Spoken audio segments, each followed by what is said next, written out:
Leslie here on my back deck on this windy day, just after Thanksgiving weekend.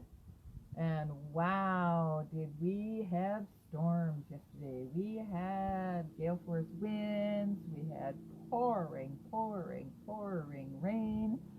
There was darkness, it was cold, it went down to 10 degrees. Whew, and it felt like winter was here. A lot of people said, whoa, that's the end of summer. Thanksgiving weekend came, and then whew, we hit autumn, winter all at once, really suddenly. And it was interesting to hear people going into despair right away. And then the power went out. For a lot of people, lost power. My honey and I went for a walk early evening in our neighborhood, and sure enough, the police had blocked off both ends of where we would walk on Blenkinsop because power lines were down on the street, the busy street next to ours. So it was pretty wild, and I've got family who lives right on the ocean, and they said it was pretty wild out there too. So during all that, as there was kind of this darkness, oh no, it's winter, and I got out my woolly socks and my fleecies and getting ready for winter like summer's over, and then a little rainbow appeared, a quarter of a rainbow. And I was actually going to grab my camera and get a shot of it, but it came and left so quickly. Anyhow, storms and rainbows kind of go together, not always, but often. And so I'm just thinking about that in terms of life, metaphor for life, because of course um, storms are part of life. Yeah, like sometimes we go through a lot of little storms in one day. And so certainly this COVID time for many people, having lost jobs or their businesses are super challenged, trying to thrive online. I'm being one of those.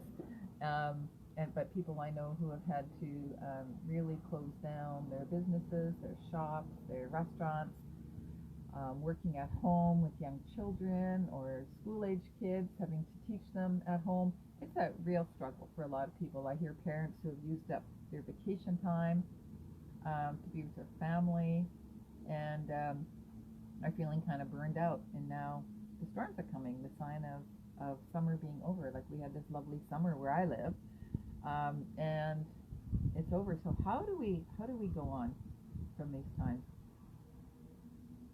So you may be noticing the hashtag on these videos of Your True Power Challenge and Your True Power book. This is a book that is written, and it's in the lineup, delayed COVID lineup in our publisher to be released in the new year in 2021, I think late February probably. But it's already written. It's called Your True Power, and it's the stories of kind of going through storms and opening into the light, opening into awakenings, opening into freedom and joy and massive transformation. So 14 of us have written our personal stories of that.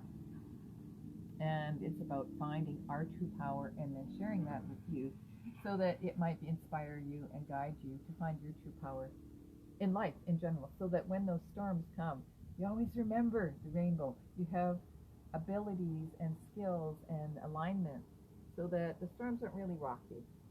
Even if your power goes out, you don't get rocked because you got lots of candles.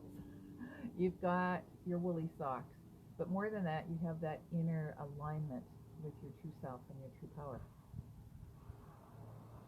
So what many people who know me and have taken classes from me, been clients of mine, been in my Facebook circles for many years, don't know, is the content of the story that I've written in the Your True Power book. And that story of my complete journey into a very deep, dark time that was fairly recently. So I'd been an energy healer and teacher, healing pathway teacher, and coach for decades. Went off to India because I felt like I was at a ceiling spiritually, wanted to bust through that, and wanted to spend time in the ashrams, in Amma's ashram, and in Shanti Van Am and Shantagiri, and to visit temples and to really have that space away from responsibility. My kids were grown up. I put my practice on hold. I stopped teaching, and this was time for me to find um, whatever was knocking on the door in terms of my spiritual journey. What was the next step into full awakening? Well, I got it. And what happened was not at all what I expected. So I actually spent most of 2 years recovering from an illness that I picked up there from poor hygiene in some of the communities. It was actually water, poor water, and very polluted water, actually, in some remote areas, and along with some other things that I didn't know were going on in my body, I became very, very ill, extremely ill, and spent 2 full years recovering and then a year rebuilding. So I wasn't around very much, and I have fully recovered, and I have an amazing story to tell about my inner journey with that. So that's where my story will take you when you're able to read it in your True Power book. So I wanted to tell you a bit about that today and let you know that I've been, because of that, doing even more focus on that body-spirit connection and the interweaving. So I've got some things to tell you and some offerings for you coming up in the next few days. So that's a little taste right now. Storms and rainbows, getting sick and awakening through the body almost dying. Yeah. Take a breath. I know that many of you have had many little storms and also big storms in your life. So I know lots about both of those in my journey and my experience.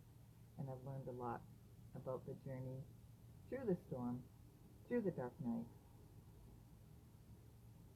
and how to emerge with my heart so full and my life so rich and so full of joy, and feeling so free and so connected to my true power.